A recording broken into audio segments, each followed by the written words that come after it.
So Veronica has said, I've just started a new job as a manager and don't know anyone. Good luck. How do I get the most out of this team, and what are some essential communication skills to lead them? Ooh, I like this one, Veronica. Okay, so a couple of things. Number one is, as a manager and as now a leader, I think probably one of the biggest things that you can do is lead by example. I don't know what type of work you're in, and I don't know if you're responsible for doing the work or as opposed to just leading and managing a team. And obviously, at some point, it does get impossible for you to do the work that you get your team to do because just things get too big. But lead by example. There's a natural expectation that the boss or the manager has a different standard or a different expectation, so you can't expect your team to do anything that you wouldn't be willing to do, number one. Number two, even just little things. If you want your team to get there on time, you get on there on time. If you want the team to stay back and work late, you get. I believe we put in our organization a premium on relentless work ethic. So I wouldn't expect my team to do anything I'm not prepared to do myself, or at least haven't done already, just so I've got an awareness of it. That's not always possible, be it the metaphor and the reference point. Number two is also as well. One of the lessons I learned early on in management was actually from somebody that was the franchisee, had set up all of, I think, I can't remember what franchise it was, but he'd set up a ton of franchises. And he said, if you want to manage people, if you see it, call it straight away. So if there's anything that you've got going on in your workplace that you don't like, rather than holding on to it as well, be comfortable being uncomfortable and bring it up straight away, because little things build to big things. And when you don't correct someone on something that you don't like or have that dialogue, then effectively you're promoting it to the rest of the team. That's very important.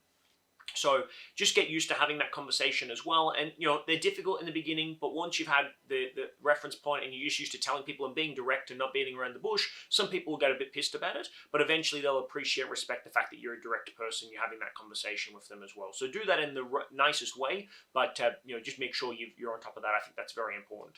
I would also take some time as a leader and as a manager, and it depends on how many people you've got in your team, but I would sit down with each of them one-on-one, and I would ask them a couple of questions about themselves. I would ask them about, hey, what are your goals? What are you looking to accomplish and achieve? What can I do to support you outside of this role? What are some of the things that motivate you? And if I've got feedback for you, how would you like me to give you that feedback? And if I'm wanting to appreciate you, how do I go about appreciating you? The things that should be self-evident, but often we overlook and we don't ask the question around, or oftentimes are big differences. And this is hard to do when you're in the thick of it all. So spending some time at the beginning, just getting clear on what that looks like, is also really, really valuable. By the way, if you've been an experienced manager and never done that, no reason you can't do that at any point in time. Do it at the beginning of the month. It's always a good idea as well. So I think that's important. Another principle or another tip that I encourage you to give as well is to read as many books on leadership and management and people as you possibly can. There's no amount that you can't learn with regards to that. I think that's quite important. I'm actually just looking at a book right now, caught my eye, called The Ride of a Lifetime, which is about the Disney story and about the process that their CEO, I forget his name now actually, Robert Iger, went through the process of building that company. Amazing story, right? But a lot of leadership principles in that as well.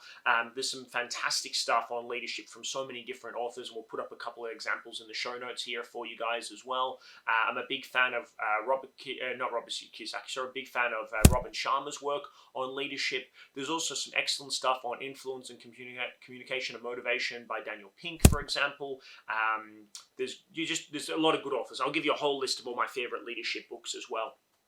But I would read vivaciously in that area as much as possible. And I think just simply is having some sort of a very simple but rigorous communication protocol or sequence, right? Cadence in your organization. We do a daily huddle at Wild, so we check in pretty much every day. We don't do it Wednesdays, but we do Mondays to Fridays. We do a little check-in, and just by getting a bit of a temperature check. How are you going? What's going on? What are you working on effectively? Because as you get bigger, you don't have the ability to have depth of oversight. So you want to have little touch points just to see, is this person in the right headspace? Are they in the right mindset? And this is particularly important online. And I would more importantly just be yourself. I think there's a big reference for a lot of people, which is that you get promoted for a certain reason. Now, the challenge for some organizations is they promote you based off your technical competence, not based off your leadership competence. So it's like if you are a great accountant and you then get promoted to a senior accountant role where you have to manage people, just because you are good at being an accountant doesn't mean you have leadership skills. So you always want to be learning about that and improving that. I would really encourage you to do some sort of a coaching or communication program. Of course, we have courses like that, because the more you work on yourself, the more you can help and assist others. I had a call actually with a client who runs 70 staff in Melbourne that are physiotherapists that go out there and do physiotherapy as part of the NDIS system as well. And so she's like, I came and did your self-mastery art of coaching course, which is a 6-week NLP program and a life coaching program. So I did that to be better for my team. Turns out I had some shit to work through as well. And so I would be doing as much of that stuff as you possibly can. I think that makes a big difference. Cool.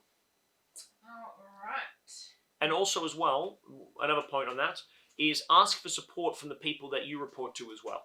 So you want to understand as well, like if they've been in the role previously, you want to have a good mentor in leadership. You want to have a good mentor in your workplace that understands the company and the culture and the politics, that can help navigate you and support you as part of that process. And having sort of like a company hero that you can speak to and work with is always going to be really, really valuable. Or other mentors, professional mentors that are already in leadership roles will be very, very valuable.